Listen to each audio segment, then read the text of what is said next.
जय हिंद साथियों, मैं अरविंद मेहरा बालाघाट। तो आज मेडिकल में कौन कौन से दस्तावेज लगेंगे आपके, उनके बारे में चर्चा करेंगे।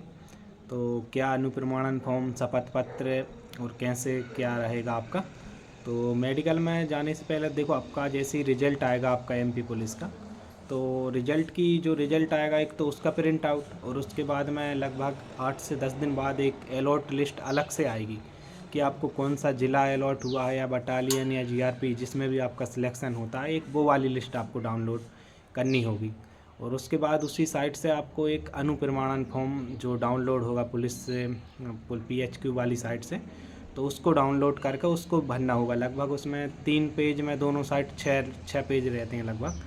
तो उसको भी भर के अपन को घर से ही लाना होता है। उसमें तहसीलदार या जो भी आपके इधर प्रचार्य, जो भी गैजेटेड ऑफिसर है, आपको उसमें उसके सिग्नेचर करवाने होंगे। 2 आपके पड़ोस के गवाह के सिग्नेचर लगेंगे, हो सके उनका आधार कार्ड भी लगे। तो ये सब अनुप्रमाणन फॉर्म, और जिसके ऊपर यदि कोई केस मेस या कुछ है थोड़ा बहुत, तो सब आपको अनुप्रमाणन फॉर्म में सही सही जानकारी भर के भेजना है पूरा। क्योंकि वो बाद में जैसे ही आपकी लगभग जब ज्वाइनिंग होने लगेगी तो वो थाने जाता है, थाने से वेरीफाई होने के बाद ही आपको ज्वाइनिंग मिलेगी। यदि आप अनुप्रमाणन फॉर्म में गलत जानकारी भर देते हैं तो फिर बाद में आपकी ज्वाइनिंग रोक दी जाएगी कि आपने तथ्य को छुपाया है। और उसके बाद जैसे ही आपका सिलेक्शन हो जाता है, आप यदि मेडिकल में पास हो जाते हैं, तो आपको एक शपथ प्रमाण पत्र लगेगा जो 50 रुपये का स्टाम्प पे आपको नोटरी वगैरह टिकट उसमें लगा के नोटरी करवा के आपको जमा करना होगा, जहाँ पे भी आपका सिलेक्शन होगा, उसी बटालियन में या फिर जो भी ज़िला में आपका होगा पुलिस लाइन में। यदि आपको मतलब जो शपथ पत्र है उसका क्या फॉर्मेट रहेगा, मेरे पास है, अगर कहीं आप मैसेज करोगे तो मैं आपको भेज दूंगा कि किस टाइप में बनवाना है उसको।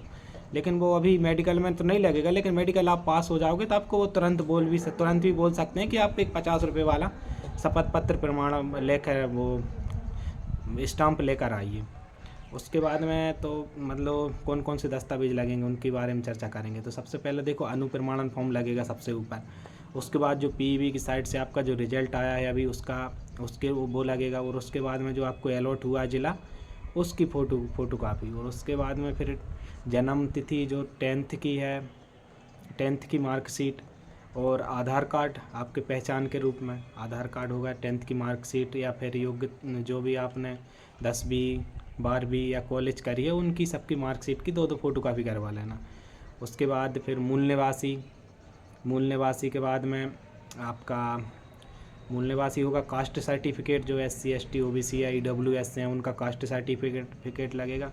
उसके बाद में रोजगार पंजीयन जीवित या एक्सपायर हो गया है तो वो नया बनवा लें। वैसे रोजगार पंजीयन का ज़्यादा इशू नहीं, लेकिन जो भी एक्सपायर हो जाए तो उनका नया बनवा कर ले जा सकते हैं आप। उसके बाद रोजगार पंजीयन के बाद में आपका रोजगार पंजीयन हो गया। लगभग बस इतने ही डॉक्यूमेंट लगेंगे, और सब जितने भी आपके डॉक्यूमेंट हैं सब ओरिजिनल भी लेकर जाना है। ऐसा नहीं कि आप सिर्फ फ़ोटो कापी ले गए, पूरे ओरिजिनल लगेंगे। और दो फ़ोटो लगेंगी आपके पासपोर्ट साइज़, और पूरे डॉक्यूमेंट, क्योंकि आपके ओरिजिनल अभी एक बार चेक होंगे इधर, और तो सबकी 2 फ़ोटो कापी करवा कर लाओगे तो वो इधर ही जमा हो जाएंगी आपकी। और यदि और किसी के क्वेश्चन हो तो आप पूछ सकते हैं कि सर और मूल निवासी कोई बोलते हैं कि सर मेरा नया वाला है, पुरानी पहले तहसील बदल गई या जो भी हो गया, तो उससे कोई इशू नहीं होगा। आपकी तहसील बदल गई तो आप जो नई वाली तहसील है उधर से ही बनवा कर दे सकते हैं। मेरी टाइम पे भी मेरी तहसील बदल गई थी तो मैंने नई वाली तहसील थी तो उसका ही दिया था। और यदि मेडिकल में जाएँ तो लगभग 2 दिन की व्यवस्था के हिसाब से ही जाएँ। ऐसा नहीं कि आप 1 दिन में ही आपका मेडिकल हो जाएगा, लगभग 2 दिन लग जाते हैं मेडिकल में। और बस इतना ही। अब यदि और कुछ हो आपके क्वेश्चन तो आप पूछ सकते हैं, मैं आपको हर क्वेश्चन के जवाब दूंगा। यदि कोई चीज़ छूट गई हो मुझसे तो। जय हिंद, जय भारत।